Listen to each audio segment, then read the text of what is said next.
Welcome दोस्तों, क्या हो रहा है। मैं हूं शुभम त्यागी और आप देख रहे हैं बिजनेस बाज, जहां पे हम आपके लिए लाते हैं लेटेस्ट बिजनेस न्यूज एक सिंगल वीडियो में। तो शुरू करते हैं आज की न्यूज।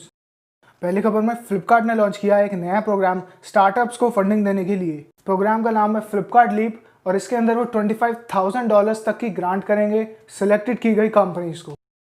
अगली खबर में एक बड़े डिसीजन में हुआवी का कहना है कि वो बंद कर रहे हैं चिप प्रोडक्शंस स्मार्टफोन्स के लिए। हुआवी चाइना बेस्ड दुनिया की सबसे बड़ी कंपनी है टेलीकॉम नेटवर्क्स के लिए इक्विपमेंट बनाने वाली, और दुनिया भर के देशों में 5G रोल आउट के लिए भी हुआवी सबसे आगे चल रही थी। हालांकि अमेरिका के चाइना के ऊपर बढ़ते प्रेशर के बाद यूके, जापान और ऑस्ट्रेलिया जैसे देशों ने हुआवी को दिए गए ऑर्डर्स को रोक दिया था 5G इम्प्लीमेंटेशन करने के लिए। और साथ में डॉयचे बैंक स्पेंड करेंगे 2700 करोड़ इंडिया में अपने ऑपरेशंस को एक्सपैंड करने के लिए। डॉयचे बैंक एक जर्मनी बेस्ड बैंक है जो इंडिया में इंटरनेशनल प्राइवेट बैंकिंग और कॉर्पोरेट बैंकिंग के साथ साथ इन्वेस्टमेंट बैंकिंग जैसी सर्विसेज देते हैं स्टॉक मार्केट्स में इन्वेस्टमेंट करने के लिए। साथ ही जून में इंडिया का ओवरऑल फैक्ट्री आउटपुट गिर गया है 16.6% तक। नेशनल स्टैटिस्टिकल ऑफिस ने भारत में टोटल मैन्युफैक्चरिंग के लिए ये डेटा रिलीज किया है और इसका गिरना इकोनॉमी के लिए एक अच्छा साइन नहीं है। और JSW स्टील ने तेज कर दिए हैं प्लान्स यूएस के अंदर अपने प्लांट को रीडेवलप करने के लिए। JSW स्टील इंडिया की एक बड़ी कंपनी है जिनका अमेरिका में बिजनेस लॉस में चल रहा है। हालांकि कोरोना वायरस और लॉकडाउन की वजह से यूनाइटेड स्टेट्स में स्टील प्राइसेस बहुत ज़्यादा गिर गए हैं, जिसका फायदा उठाकर JSW स्टील अपने बिजनेस को प्रॉफिट्स में ला सकते हैं। अगली खबर में इंडिया के अंदर चाय का टोटल प्रोडक्शन गिर गया है 26.4% साल के पहले हाफ के लिए, यानी जनवरी से जून तक। इसकी वजह कोविड-19 और असम में आई हुई फ्लड्स हैं, जो इंडिया में मेजरली टी प्रोडक्शन का स्टेट है, और टी का प्रोडक्शन कम होने की वजह से इंडिया के ओवरऑल एक्सपोर्ट्स पर भी असर पड़ेगा। और साथ ही स्विगी, जो कि एक फूड डिलीवरी की फर्म है, उन्होंने भी एंट्री कर लिया है ग्रोसरी डिलीवरी के मार्केट में। इसके अंदर उन्होंने लॉन्च किया है इंस्टामार्ट घर के सामान की डिलीवरी के लिए गुरुग्राम में। इंडिया में कोविड-19 की वजह से ऑनलाइन शॉपिंग तेजी से बढ़ रही है। साथ ही महिंद्रा ग्रुप के चेयरमैन आनंद महिंद्रा को सिलेक्ट किया गया है CEOs के ग्रुप के लिए। इसके अंदर मास्टरकार्ड और फिलिप्स जैसी दुनिया की 14 बड़ी कंपनीज के CEOs का एक ग्रुप बनाया गया है, जो कि गवर्नमेंट को सजेशंस देंगे कोरोना वायरस के इम्पैक्ट के बाद दुनिया की इकोनॉमी को वापस ट्रैक पर लाने के लिए।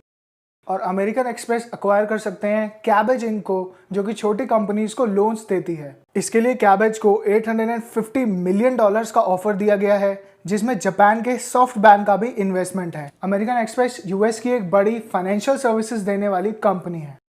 अगली खबर में यूलू के CEO अमित गुप्ता का कहना है कि वो 1 लाख इलेक्ट्रिक बाइक्स को जोड़ेंगे अपनी कंपनी में 2021 तक। यूलू एक बाइक शेयरिंग प्लेटफॉर्म है जो खुद की इलेक्ट्रिक बाइक्स असेंबल करते हैं कंपोनेंट्स को बाहर से इंपोर्ट कराकर। साथ ही यूलू अपनी बाइक्स के लिए एक नई सर्विस पर भी काम कर रहे हैं, जिसमें वो एक दिन की जगह 7 to 60 डेज के लिए भी अपने व्हीकल्स को रेंट पर दे सकते हैं।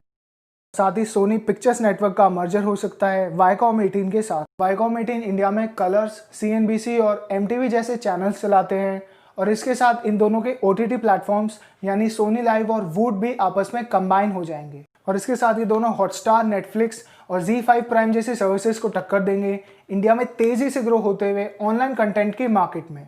साथ ही इंडियन गवर्नमेंट प्लान कर रही है एक फाइनेंशियल इंस्टीट्यूशन सेटअप करने के लिए सिर्फ मैन्युफैक्चरिंग पे फोकस्ड। इसके अंदर कंपनीज को मैन्युफैक्चरिंग सेटअप करने के लिए लोन्स दिए जाएंगे। जनरली ये काम बैंक्स का होता है, बट इंडियन बैंक्स के काफ़ी लोन्स ऑलरेडी फंसे हुए हैं यानी NPA, जिसकी वजह से वो कंपनीज को मैन्युफैक्चरिंग के लिए बड़े लोन्स देने की स्थिति में नहीं है। साथ ही इनकम टैक्स डिपार्टमेंट ने कई रेड्स करी हैं दिल्ली NCR में चाइनीज कंपनीज और इंडिविजुअल्स पर मनी लॉन्ड्रिंग के लिए। इसके अंदर 2 चाइना के आदमियों को अरेस्ट किया गया है जो फर्जी कंपनी बनाकर फंड्स को ट्रांसफर कर रहे थे इंडिया से चाइना में। इनके पास से फर्जी पासपोर्ट भी मिले हैं और इन्होंने अब तक 1000 करोड़ के ट्रांजैक्शंस कर लिए थे इंडिया से चाइना में फंड्स के लिए।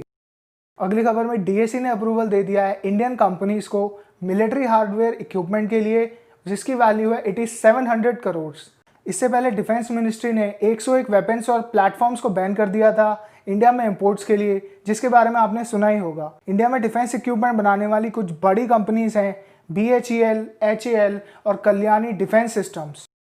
और गवर्नमेंट को मिली है 5 lakh applications PM Svanidhi scheme के लिए। इस स्कीम के अंदर इंडिया के स्ट्रीट वेंडर्स और रेहड़ी लगाने वालों को लोन्स दिए जाएंगे 10,000 रुपए तक। फाइनली दोस्तों, आज की बिजनेस न्यूज़ में आपने कुछ भी नया सीखा हो तो वीडियो को लाइक करें और चैनल को कर सकते हैं सब्सक्राइब, जिससे लेटेस्ट बिजनेस न्यूज़ पहुंच जाए आप तक। तो सीखते रहिए दोस्तों, बढ़ते रहिए और मिलते हैं अगले वीडियो में।